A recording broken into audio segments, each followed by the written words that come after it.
అందరికీ నమస్కారం. నా పేరు doctor Surendra Nagulapati, consultant vascular and endovascular surgeon, Vikas hospitals, Guntur. మీ కాళ్ళల్లో వాపు వస్తుందా? మీ కాళ్ళల్లో ఉబ్బిన నరాలు కనిపిస్తున్నాయా? మీ కాళ్ళల్లో నడుము చుట్టూ నల్లగా మారిందా? మరియు మానిన పుండ్లు మిమ్మల్ని దీర్ఘకాలికంగా వేధిస్తున్నాయా? ఇటువంటి సమస్యలతో మీరు బాధపడుతున్నట్లయితే ఒకసారి హాస్పిటల్కి వచ్చి కన్సల్టేషన్ పొందండి. Thank you.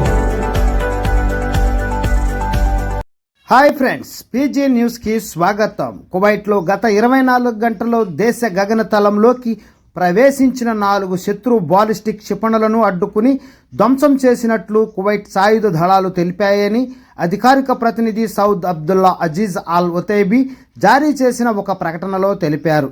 ముబారక్ అల్ కబీర్ పోర్టును లక్ష్యంగా చేసుకొని ప్రయోగించిన క్రూయిజ్ క్షిపణిని గుర్తించినట్లు, దీనివల్ల ఆస్తి నష్టం వాటిల్లినప్పటికీ ఎలాంటి ప్రాణ నష్టం జరగలేదని ఆయన ప్రకటనలో పేర్కొన్నారు. 3 శత్రు డ్రోన్లను అడ్డుకుని ధ్వంసం చేసినట్లు, అదనంగా మరో 4 డ్రోన్లు ముబారక్ అల్ కబీర్ పోర్టు, షువేక్ పోర్టులను లక్ష్యంగా చేసుకున్నాయని, దీనివల్ల మరింత ఆస్తి నష్టం వాటిల్లినప్పటికీ ఎటువంటి గాయాలు కాలేదని అధికారులు ధృవీకరించారు. దేశాన్ని రక్షించడానికి తాము పూర్తిగా సిద్ధంగా ఉన్నామని కువైట్ సాయుధ దళాలు పునరుద్ఘాటించాయి. జాతీయ భద్రత మరియు సార్వభౌమత్వాన్ని పరిరక్షించడానికి తమ నిబద్ధతను నొక్కి చెప్పాయి.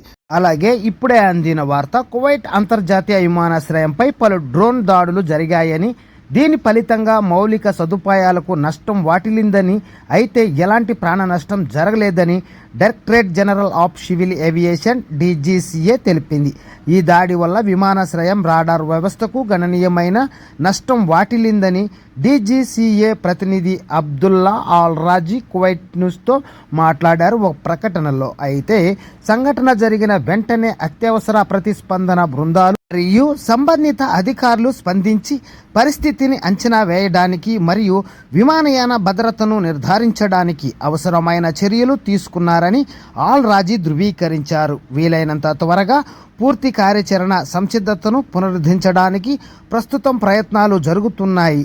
కువైట్ రాష్ట్రంలో పౌర విమానయాన భద్రతను, సురక్షిత్వాన్ని కాపాడటానికి DGCA పూర్తిగా కట్టుబడి ఉందని, అవసరమైన ముందు జాగ్రత్త చర్యలను అమలు చేయడానికి సంబంధిత అధికారులతో సమన్వయం కొనసాగిస్తోందని ఆయన నొక్కి చెప్పారు. అయితే డ్రోన్ మూలానికి సంబంధించిన మరిన్ని వివరాలు వెంటనే వెల్లడి కాలేదు, దర్యాప్తు కొనసాగుతోందంటూ తెలియజేస్తున్నారు. ఓకే ఫ్రెండ్స్, ఇలాంటి మరెన్నో లేటెస్ట్ అప్డేట్స్ ఎప్పటికప్పుడు మీరు మన ఛానల్ ద్వారా తెలుసుకోవాలనుకుంటే ఇప్పుడే మన ఛానల్ సబ్స్క్రైబ్ చేసుకొని బెల్ ఐకాన్ యాక్టివేషన్ చేయండి. అలాగే మీరు మీ ఫ్రెండ్స్కు, మీ ఫ్యామిలీ మెంబర్స్ అందరికీ షేర్ చేస్తూ మన ఛానల్కి అండదండగా ఒక కుటుంబ సభ్యులుగా ఉంటారని ఆశిస్తున్నాం. Okay friends, by, take care. మరొక వీడియోలో మరిన్ని విషయాలతో మళ్ళీ